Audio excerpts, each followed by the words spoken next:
Bismillahirrahmanirrahim. Dear students, today's our topic for discussion is linkage. ठीक है, तो linkage जो है सबसे पहले हम देखते हैं इसकी डिस्कवरी कैसे हुई. अच्छा, लिंकेज का मतलब जैसे नाम से ही ज़ाहिर है कि लिंकेज मीन्स लिंक्ड, आपस में उनका लिंक होना. तो जीन्स में कुछ जीन्स जो हैं वो आपस में लिंक्ड हैं. If the genes are present on same chromosome, के एक क्रोमोसोम है, इसके ऊपर जीन ए मौजूद है, जीन बी मौजूद है, जीन सी मौजूद है. इट मीन्स ये 3 जीन जो हैं वो आपस में लिंक्ड हैं, एक ही क्रोमोसोम के ऊपर मौजूद हैं. So this is called linkage. ठीक है, अब ये लिंकेज का जो तस्वर है, इसकी डिस्कवरी कैसी हुई? तो उसकी डिस्कवरी जो है वो हमारे पास साइंटिस्ट जिसका नाम पेनेट था, पेनेट ने जो था इसकी डिस्कवरी की थी. किस तरह से कि उसने स्टडी किया था 1900 में इसने डिस्कवर किया था.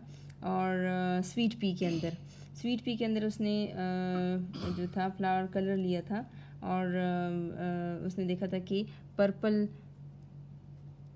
जो फ्लावर है वो सपोज हमारे पास जो है जो पर्पल फ्लावर है, ये जो कलर है ये हमारे पास डोमिनेटिंग है. ठीक है, so it is represented by capital P. इसके अगेन जो दूसरा कलर है it is red and it is represented by small P. ठीक है, ये दो जीन्स हैं पर्पल कलर के लिए और रेड कलर के लिए. और दूसरा जो उसने देखा था, स्टडी किया था, जो वो था जीन था, this gene was for pollen. ये था फ्लावर कलर.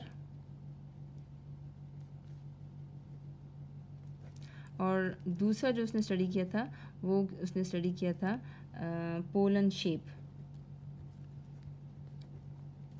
पोलन शेप में जो था हमारे पास दो वो थी कैरेक्टरिस्टिक्स थी. एक था लार्ज या लॉन्ग, और लार्ज या लॉन्ग को उसने कैपिटल एल, और ये जो था हमारे पास डोमिनेटिंग कैरेक्टर था. सेकंड कैरेक्टर वाज जो था वो था round shape, round pollen shape. ठीक है, तो उसको उसने स्मॉल एल से रिप्रेजेंट किया था. इसने फिर क्या किया कि pure line, he cross the pure line purple long with red round, जो रेड मतलब कलर और राउंड जो था वो पोलन शेप.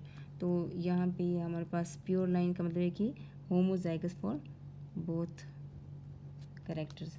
तो इसमें ये हमारे पास P1 F1 जनरेशन हमारे पास आ गई. ठीक है, पर्पल एंड लॉन्ग. ओके, फिर उसके पास ने F1 की सेल्फिंग की, यानी कि पर्पल एल को पर्पल एल के साथ सेल्फ फर्टिलाइज किया. तो सेल्फ फर्टिलाइजेशन से ही ऑब्जर्व दैट जो आउट ऑफ 381 प्रोजेनीज उसने देखा कि हमारे पास पर्पल लॉन्ग जो थे वो 284 ऑब्जर्व किए उसने प्रोजेनीज, जबकि एक्सपेक्टेड हमारे पास उसका आना था 215. फिर इसी तरह से पर्पल राउंड जो था वो हमारे पास आना था, एक्सपेक्टेड जो था वो 71 था, बट इट कम्स 21. फिर इस तरह से रेड लॉन्ग जो था वो हमारे पास वो भी 21 आया था, और एक्सपेक्टेड वो हमारे पास 71 आना चाहिए था. और लास्ट वन लॉन्ग और राउंड जो कि एक्सपेक्ट वो कर रहा था कि वो हमारे पास 24 आएगा, लेकिन ये हमारे पास 55 आ गए. ठीक है, तो ये जो एक्सपेक्टेड वैल्यू थी ये हमारे पास आती है 9:3:1, लेकिन यहाँ पे ये चीज़ इसको फॉलो नहीं करता 9:3:1 को. यानी कि यहाँ पे हमारे पास जो पेरेंटल कॉम्बिनेशन थी जो कि पर्पल लॉन्ग और रेड राउंड, जो कि हमारे पास पेरेंटल था. ठीक है, पेरेंटल हमारे पास क्या थे, ये थे पर्पल लॉन्ग रेड राउंड.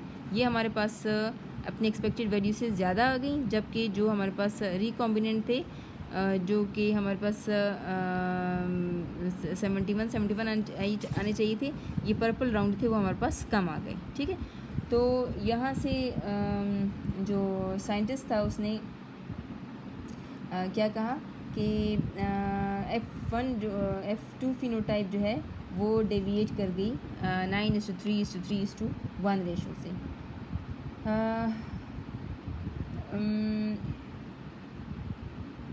अच्छा, तो इन्होंने इस साइंटिस्ट ने कहा कि they propose that more purple long and red round gametes were produced by F1 because they are gameted type were in original pure line। उन्होंने कहा कि ये दो इसलिए आई कि यहाँ पे पर्पल और लॉन्ग और रेड राउंड जो थे ये गेमिट्स ज़्यादा प्रोड्यूस हुए, तो इसीलिए ये हमारे पास प्रोजेनी में भी ज़्यादा आ गए। ये उसकी थिंकिंग थी। ठीक है, ये पनेट की। फिर उसने कहा कि पर्पल लॉन्ग और रेड राउंड जो जीन्स हैं, जो अलीज हैं, इनके अंदर ये जो जीन्स हैं इनके अंदर एक फ़िज़िकल कपलिंग मौजूद है, जिसकी वजह से जो है ये जो है इंडिपेंडेंट असॉर्टमेंट इनकी नहीं हो रही, और इसलिए हमारे पास प्रोजेनी के अंदर पेरेंटल जो कॉम्बिनेशन है वो हमारे पास ज़्यादा नज़र आ रही है। इसी एक्सपेरिमेंट को आगे फिर जो है हमारे पास T.H. मॉर्गन, एक और साइंटिस्ट था T.H. मॉर्गन। T.H. मॉर्गन ने क्या किया, उसने कहा कि उसने अब ड्रोसोफिला के अंदर ये एक्सपेरिमेंट किया, और ड्रोसोफिला के अंदर उसने आई कलर लिया। आई कलर जो था उसमें एक कैरेक्टर था रेड, जो कि हमारे पास डोमिनेंट कैरेक्टर था, और दूसरा कैरेक्टर उसके अंदर था आई कलर के अंदर पर्पल, जो कि रिसेसिव कैरेक्टर था। दूसरा उसने ड्रोसोफिला के अंदर विंग लेंथ देखी। ठीक है, ये ड्रोसोफिला के अंदर, ठीक है, विंग लेंथ में क्या था, विंग लेंथ जो था एक नॉर्मल साइज़ था, जो कि एन से रिप्रेजेंट कर रहे हैं क्योंकि इट इज़ डोमिनेंट, और दूसरा उसके साथ वेस्टिजियल,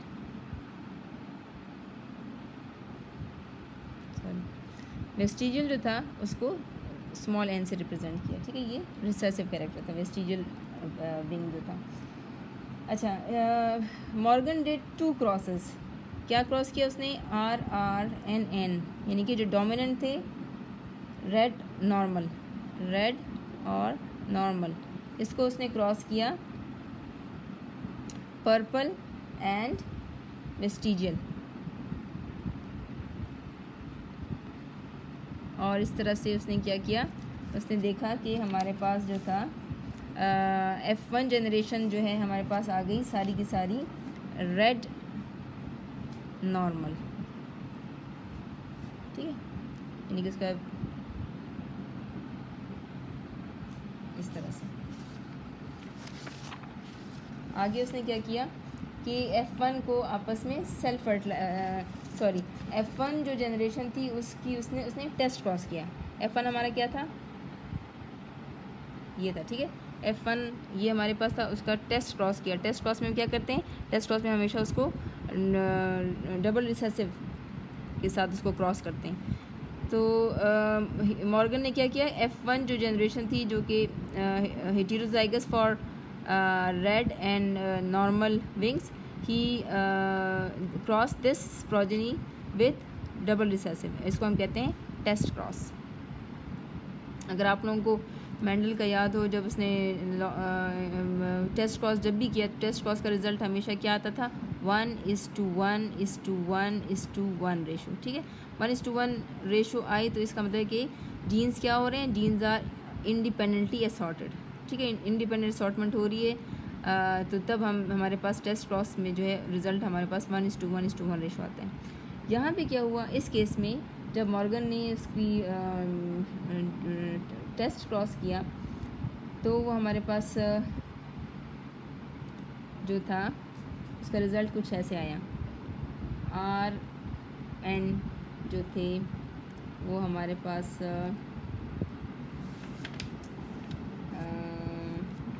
एक्सपेक्टेड वैल्यू उसकी कुछ और थी और दूसरी जो वैल्यू थी वो उसकी कुछ और आ रही है। ठहर जाए एक सेकेंड। अच्छा जी।